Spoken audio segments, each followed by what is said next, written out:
What's up, everybody? Steph Curry here. We all know Golden State Warriors, but man, what a great honor it was to represent Team USA and go out there and win that gold medal at the Olympics this summer. And that unity on and off the court reminded us all that together we can do all things and continue to inspire the world. That's why I believe that Kamala, as president, could bring that unity back and continue to move our country forward. This is about preserving hope and belief in our country, making sure families can be taken care of during their most precious times.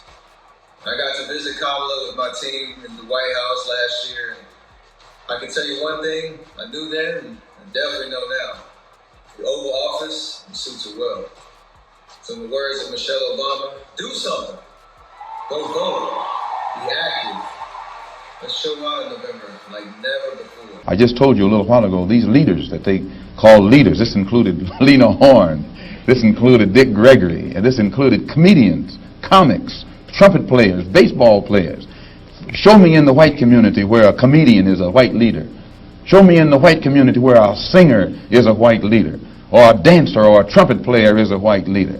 These aren't leaders.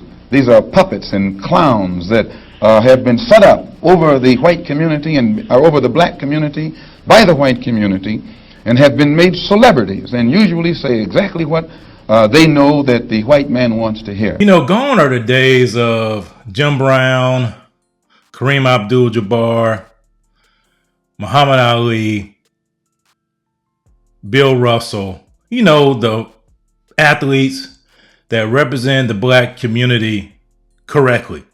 Men of dignity, men of respect, men that commanded respect from the powers that be during their generation. Nowadays, we have these black bougie elite athletes like Steph Curry and LeBron James who do the bidding of the white liberal puppet masters who do the bidding of the ones that cut the checks for them. That's why you can have a Steph Curry come out and endorse Kamala Harris. What about we made a surprise appearance at the DNC that I wanted to ask you about, endorsing Kamala Harris. I think we do have a clip of it, if we could just play.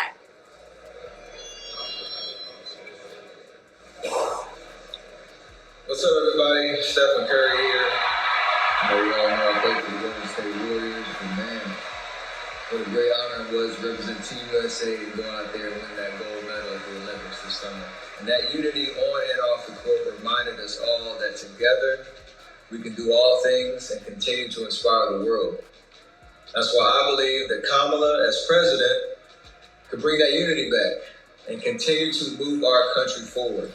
This is about preserving hope and belief in our country, making sure families can be taken care of during their most precious times. What was the reaction to that, and why was that so important for you to do? The reaction was great. There's also obviously a lot of noise in terms of anytime you step into this lane, you know it's going to be received, in a lot of different ways. And for me, it's all about creating conversations that are about being decent human beings, first and foremost. I think we've lost that a little bit to where, obviously, endorsing Kamala is important for me, for my family.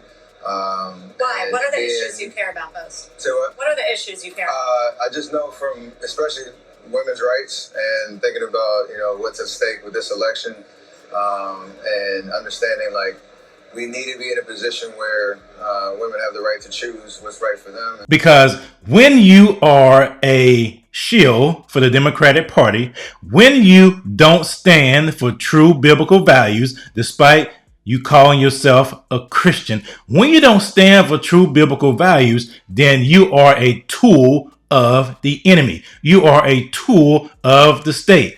As I've said over and over and over again, there is this black triumvirate in the black community. You got the black pastors and the Greek organizations on top. You got the media and the political folks here. And then you got the athletes, the entertainers, the comedians.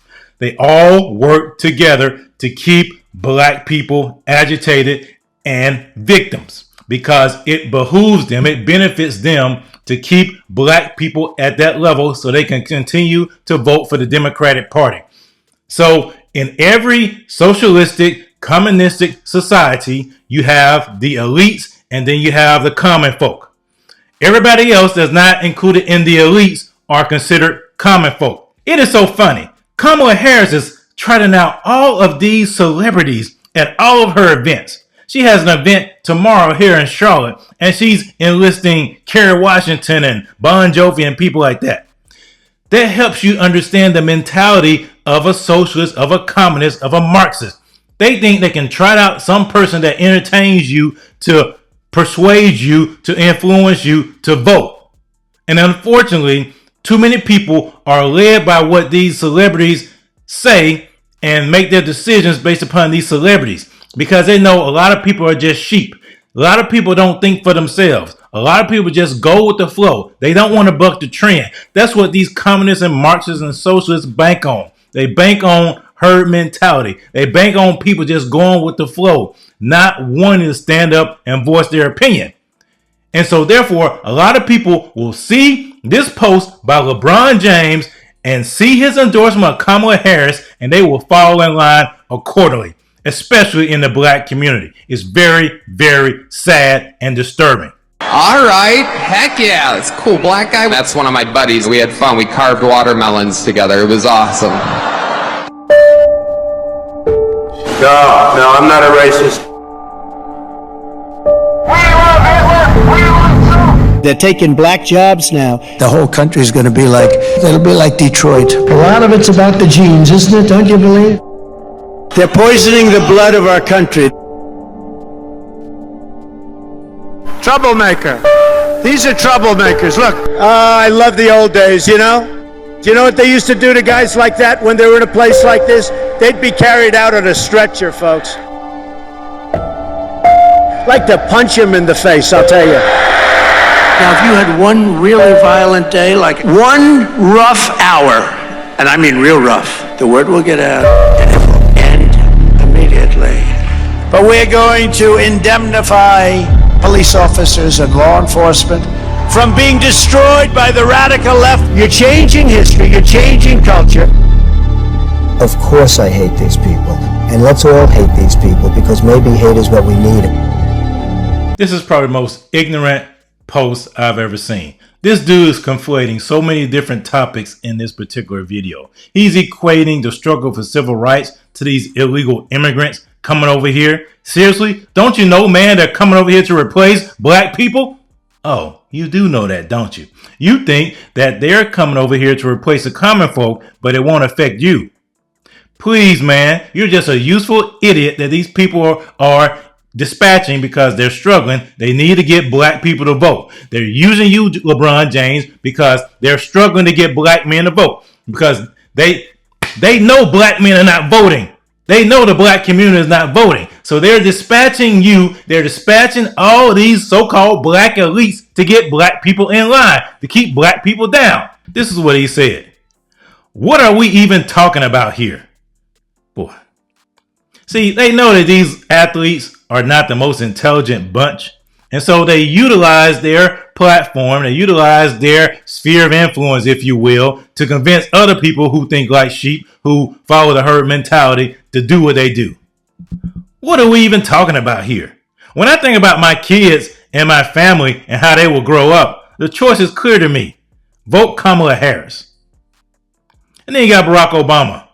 Thank you, King James, for using your voice to make clear what's at stake. Listen to LeBron. Make sure you vote. I'm not listening to LeBron James. LeBron James don't dictate how I vote, man. I don't care what LeBron James has to say. I don't care what some 6'8" athlete who made his money by dribbling a basketball cares, man.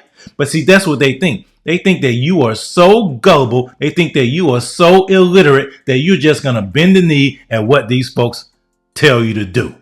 That's what they think. That's exactly what they think. Because there is a political spirit. You have to understand something. In the spirit realm, there is a political spirit that has been unleashed in America. Political idolatry is at the highest point right now.